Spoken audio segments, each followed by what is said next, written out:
Hey everybody, what's up? Doing another video today. An idea I had for a while, but just never had the motivation to do.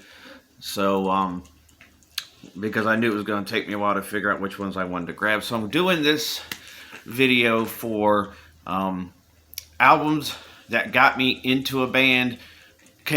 Can mean it's the very first one I heard, or it could mean maybe it's the second one I heard. The first one didn't really do it for me. I came back years later and then heard something newer or got into some other kind of way. So I don't have these in any particular order. And first, I want to say thank you for the last few new subscribers I've had. I think I'm up to 66 now, which is not at all what I thought I'd be up to at this point. But I do want to thank the friends that I have made through the VC, not necessarily guys that I've been friends with beforehand. But guys like Ron Haggerty, I've been friends with forever. Rick, I've been friends with primarily kind of through Ron, through the VC. Scott Waters, Chris Prophy, just a number of guys who I actually kind of have almost daily contact with now.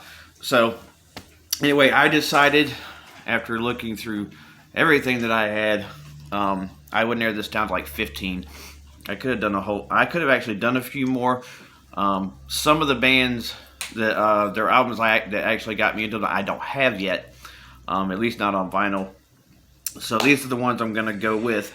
The first one is Cheap Trick. I didn't really think I ever heard a Cheap Trick song other than I Want You to Want Me until I had the Guitar Hero 2 game, and I think it was I think the song Surrender or something was on it. And I never really kind of checked them out later, until later, and then I checked them out on Amazon, as I've been doing kind of customarily the last couple of years, and this was the first album that really kind of grabbed me from them, and that is the Dream Police, which is from 1979. I don't know if I really have a favorite yet by them, because I really haven't been listening to them that long, but I have a few of their records.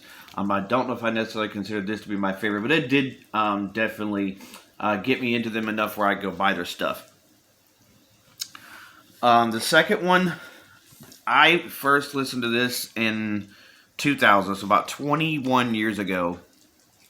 This was the very first record I heard from this band. Bought it strictly because of the album cover.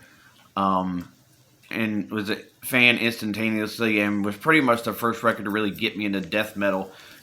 And it is Scream Bloody Gore, the debut from Death. I bought it on CD at the Navy Exchange on base, and was very happy to be able to put this into the vinyl collection. As you can see, it has a nice color to it.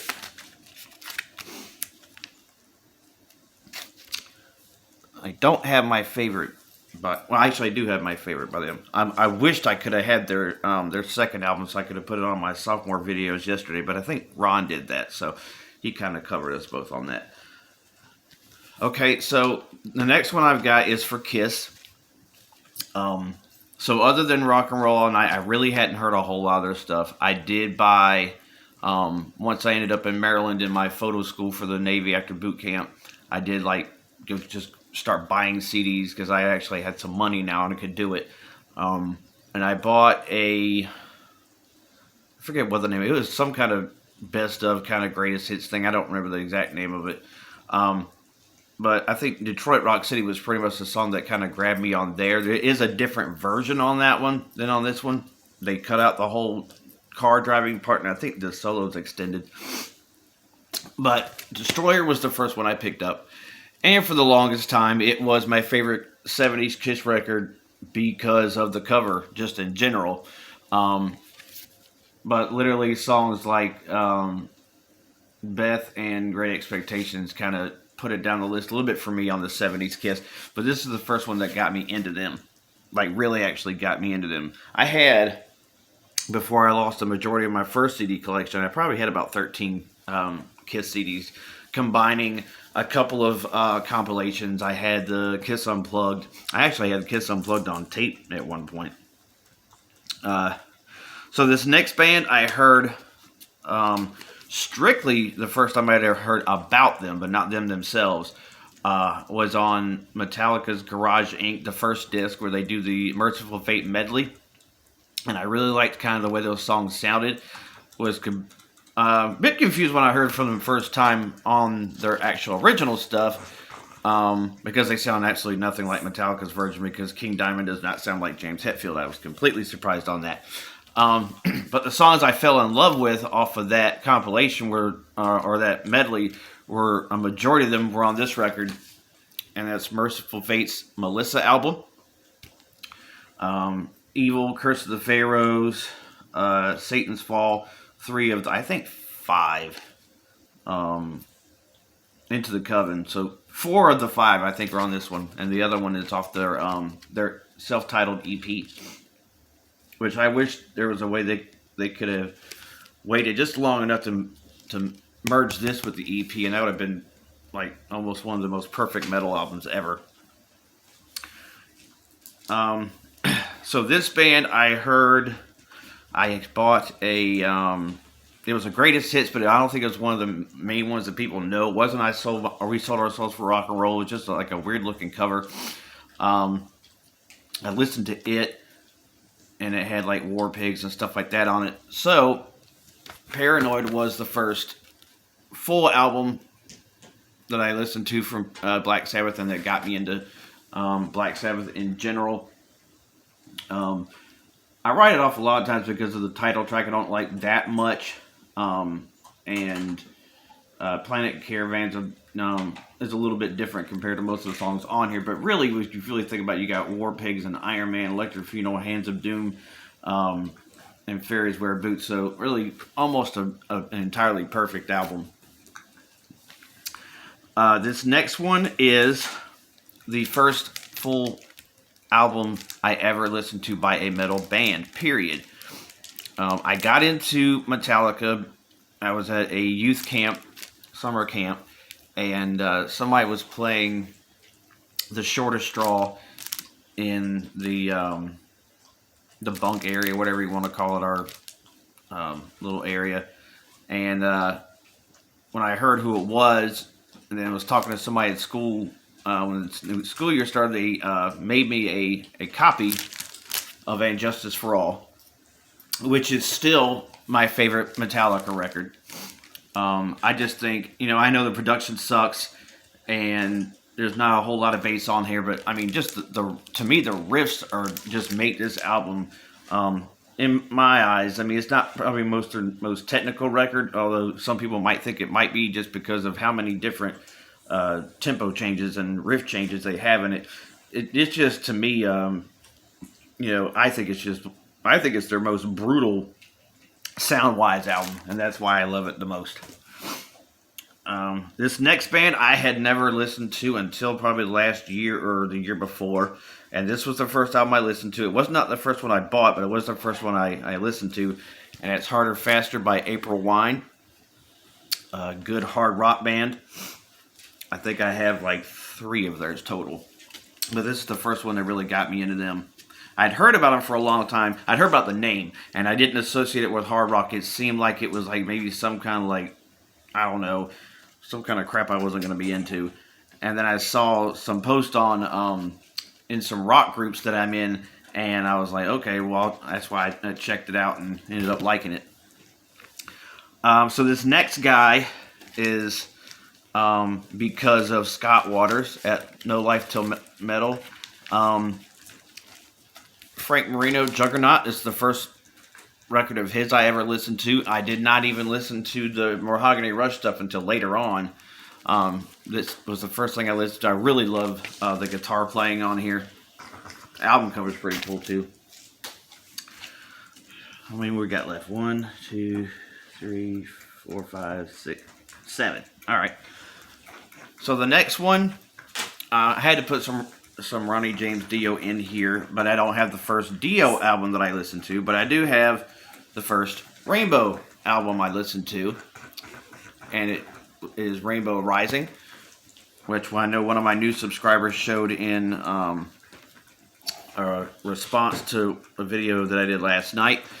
I had always known he was in Rainbow, never really got a chance to listen to him. And then Rainbow Rising was the first one I put on, either through YouTube or whatever. And I mean, it's not my favorite Rainbow record with Ronnie. That would be Long Live and Rock and Roll. But this is, I mean, it's splitting hairs between those two. This is a really great record. Moving right along. So on my first deployment, this is how I really kind of got into this band. I don't remember timeline wise because this is like I said, this is like 20 something years ago. I had a best of, and I bought this one, but I don't remember which happened first. But I do know this is the first full-length Testament album I ever listened to. The Gathering, 1999, with Dave Lombardo on the drums, which I think, just me personally, this is the best album he's drummed on.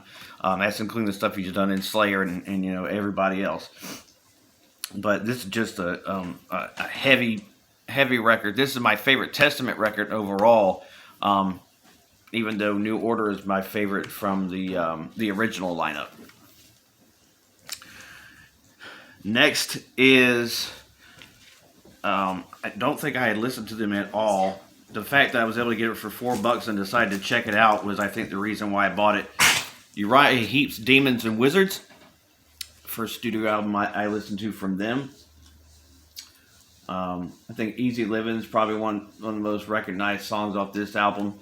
I have 2 other studio albums, and I have their first live album as well. Really good, really solid rock band. So, my first full-length Slayer album, I listened to, I don't know if it was on Headbangers Ball or just regularly on the MTV Airplay. Seasons in the Abyss, I think, had recently come out. Or within a couple of years of it coming out. And the video for War Ensemble came on. And that was the first song I'd heard by them. And living in the conservative Christian home that I did, I really wasn't able to get a hold of this kind of stuff. And I didn't have a whole lot of friends that liked Slayer enough to be able to make me a copy so I could hide it. So I waited till after I got out, got in the military, got some money, and went to the mini Navy Exchange.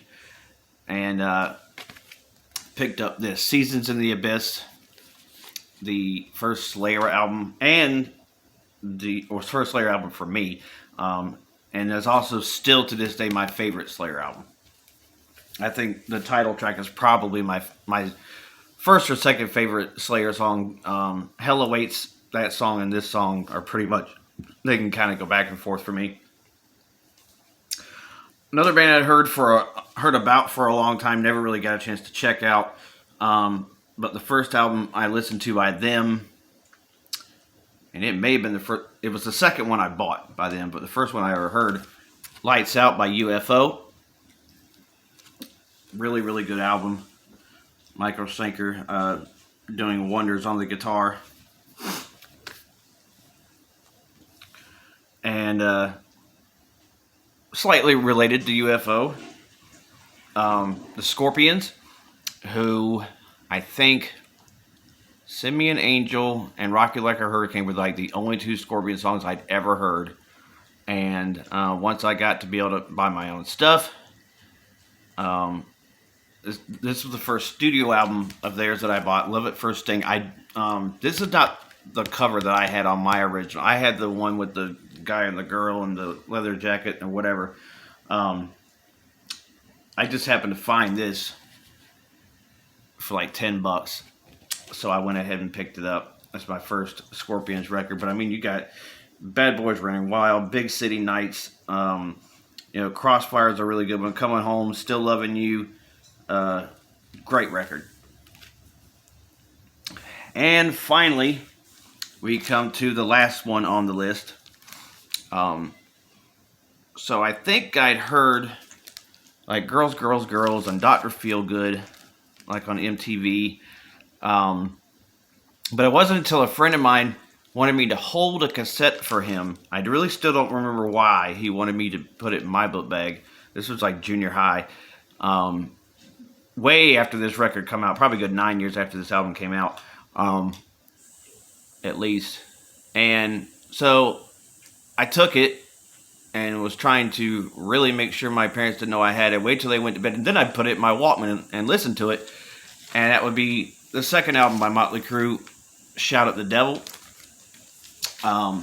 This album really solidified me wanting to end up listening to more. This is more of the actual, closer to what the non-censored version of the cover looks like. Currently, my only Motley Crue on vinyl. I had everything up until Saints of Los Angeles on CD, purchased originally. I had all the reissues, the first set of reissues they did, the Crucial Crew, where they put like a few demos and stuff on them. But anyway, that's my 15 that I selected. I don't even know what time we're running on here. Looks like about 16 or 18 minutes. But anyway, that's what I picked. I hope you guys enjoyed and look forward to everybody's responses. God bless.